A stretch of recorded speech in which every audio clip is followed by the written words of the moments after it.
November 4, 1995. A gray morning in Tel Aviv. Prime Minister Yitzhak Rabin had just been assassinated after a peace rally. Within hours, the plaza where he had last spoken began filling with strangers. By midnight, 100,000 people stood there. They lit candles, they sang songs, they wept for a man most of them had never met. And in that crowd, something strange happened. People who had never spoken to each other embraced. Complete strangers shared grief as if they had lost a family member. This wasn't just sadness. It was something psychologists call collective grief, and it's one of the most powerful forces that shapes how nations remember, heal, and define who they are. You've probably felt it yourself. Maybe it was when a beloved celebrity died, or when news broke of a tragedy in a country you'd never visited. The feeling catches you off guard, this heaviness for someone you never knew. And you might have wondered, why do I care? What is this grief, and why does it feel so real? The answer reveals something profound about human nature. We are not built to grieve alone. For thousands of years, our ancestors survived by bonding together, and mourning was one of the strongest glues that held communities intact. Today, that same impulse operates on a massive scale, shaping everything from national holidays to war memorials. Understanding collective grief means understanding how societies transform loss into identity and how the dead continue to shape the living. Let's start with a simple question. What actually happens in your brain when you grieve with others? Neuroscientists have discovered something remarkable. When you watch another person cry, your brain activates the same regions as if you were crying yourself. This is due to mirror neurons, brain cells that fire both when you perform an action and when you observe someone else doing it. But collective grief goes even deeper. Studies show that when groups mourn together, their bodies actually synchronize, heart rates align, breathing patterns match, stress hormones rise and fall in unison.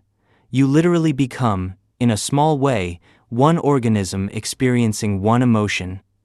This explains why national mourning feels so visceral. When millions of people watch a funeral on television, when crowds gather at memorials, when entire cities fall silent for a minute of remembrance, something biological is happening. We are not just thinking about loss together. We are feeling it together, down to the level of our nervous systems. And this shared experience creates bonds that can last for generations. Consider the case of Princess Diana. When she died in August 1997, something unprecedented occurred. An estimated 2.5 billion people watched her funeral. Flowers piled up outside Kensington Palace in mountains 6 feet deep. Strangers wept in the streets of London, hugging each other without a word. The grief seemed excessive to some commentators. After all, most of these people had never met her. But that criticism missed the point entirely. They weren't just mourning a person. They were mourning a symbol. Diana represented vulnerability, kindness, and the possibility of a different kind of royal. Her death felt like the death of an ideal. And in grieving her, millions of people were also grieving their own lost hopes, their own moments when the world had seemed colder than it should be. Collective grief works this way. It takes private sorrows and gives them a public home. The same mechanism operates after national tragedies. After the attacks of September 11, 2001, shrines appeared spontaneously across America. People left flowers, photographs, handwritten notes. They gathered at parks and churches and fire stations, standing together in silence.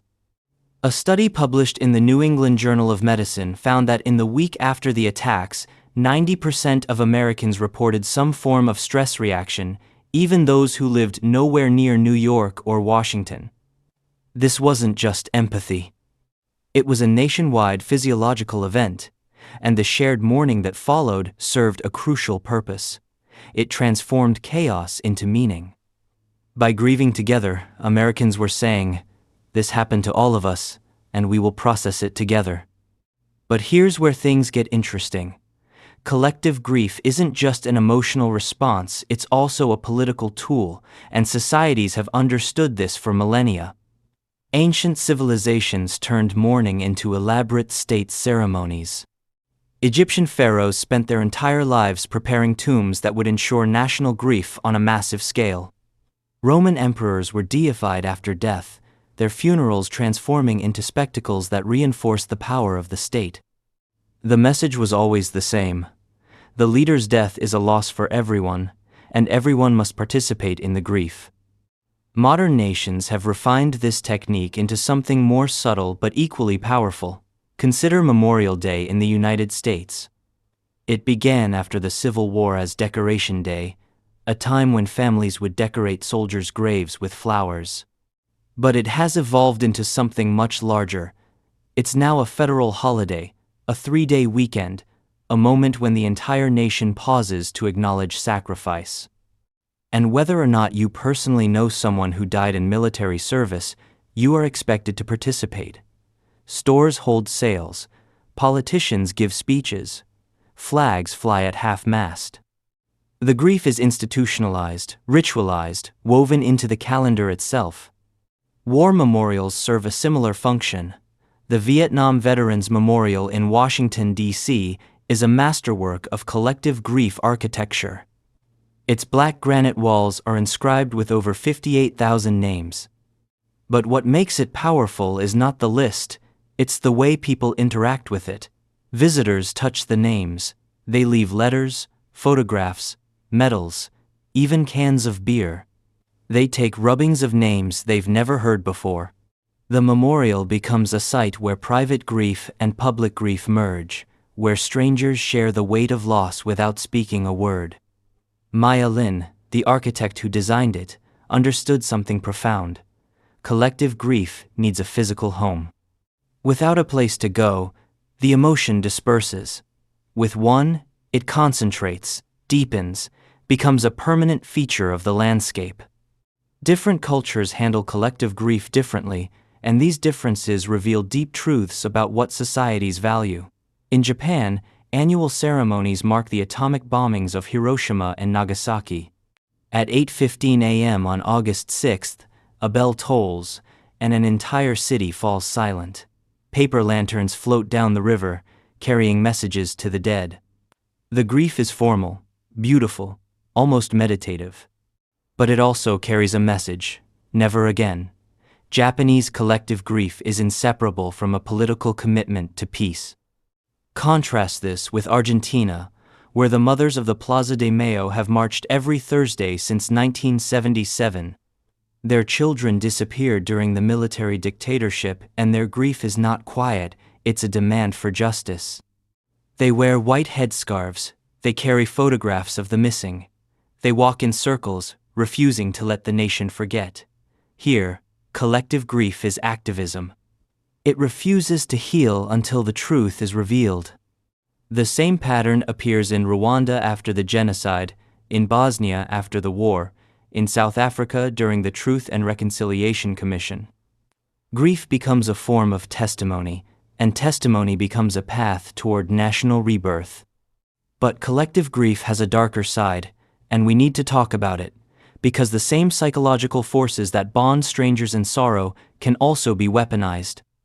Politicians have long understood that a grieving nation is an obedient one. After the death of a leader or a national tragedy, critical thinking often gives way to emotional conformity. Dissent feels like betrayal. Questions feel like disrespect. This is why authoritarian regimes stage elaborate funerals, why they declare national days of mourning, why they display bodies in state for days on end. They are not just honoring the dead, they are consolidating power over the living. Even in democracies, collective grief can shut down important conversations. After September 11th, questioning American foreign policy was widely seen as unpatriotic. The grief was so raw, so universal, that it created a kind of emotional police state. To grieve differently or to refuse to grieve was to mark yourself as outside the community, and this pressure can last for years, even decades. The acceptable forms of mourning become the only forms, and anything else becomes taboo. There's also the question of whose grief counts. Some tragedies become national obsessions, while others are forgotten almost immediately. Why do we remember some events and not others? Often it comes down to narrative. A single dramatic event, an assassination, a terrorist attack makes a better story than a slow, grinding tragedy. But this means that collective grief is unevenly distributed. Factory workers who die in preventable accidents rarely get national memorials. Victims of police brutality often struggle to have their loss acknowledged at all. The grieving nation is not always a fair nation. And yet, despite these complexities, collective grief remains one of the few experiences that can genuinely bridge human differences. When strangers weep together, something artificial dissolves. The boundaries we construct, nationality, class, politics, become less important than the simple fact of being human. Studies have shown that after collective tragedies, crime rates often drop, volunteerism increases, and people report feeling more connected to their communities. Psychologists call this post-traumatic growth, but it might be better described as post-traumatic connection. We discover, in the worst moments, that we need each other. So what should you take from all this?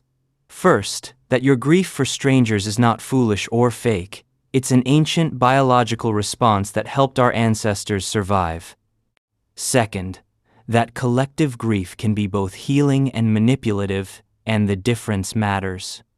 Third, that how a nation mourns reveals what it values, and paying attention to these rituals tells you something important about the society you live in. Finally, that participating in collective grief is a choice. You can let it connect you to others, or you can let it be used to control you. The line is thin, and walking it requires awareness. The next time you see crowds gathering for a public figure's death, or strangers leaving flowers at a memorial, or your social media feed filling with tributes to someone you barely knew, pause. Notice what's happening. You're watching one of the oldest human rituals play out on a modern stage. And if you feel that catch in your throat, that heaviness in your chest, that strange impulse to reach out to someone you've never met, that's not weakness. That's what it means to be part of something larger than yourself. Grief, it turns out, is not just about loss. It's about love, extended beyond the boundaries of the personal into the realm of the collective. And in that expansion, something remarkable happens. We become, briefly, one people, one heart, one shared weight of memory. The dead are gone. But in our collective grief, they continue to shape us, to bind us, to remind us that we are not as alone as we sometimes fear.